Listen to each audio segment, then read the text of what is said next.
The interviewer asked her, do you feel safe?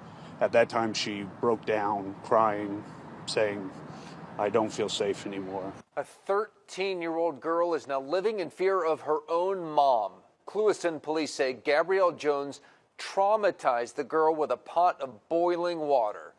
Thank you for watching NBC2. I'm Peter Bush. And I'm Brenna White. Tonight, police confirm this was no accident. NBC2's Zach Barrett is walking us through the scalding hot punishment.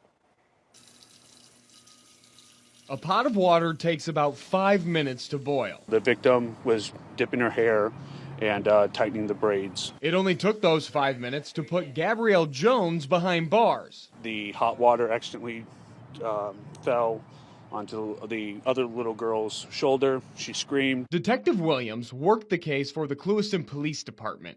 He says after the hair braiding accident, Jones's temper boiled over.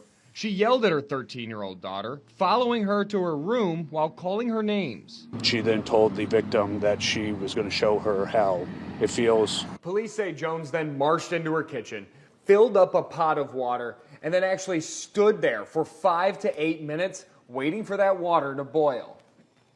And then came in the room and threw the hot water on her. The child had to turn her face away so that the boiling hot water wouldn't get on her face. Detective Williams says the 13-year-old suffered second-degree burns from the scolding. It hit her head, and then on the side of her shoulder was where the burns were the worst. Jones confessed to police.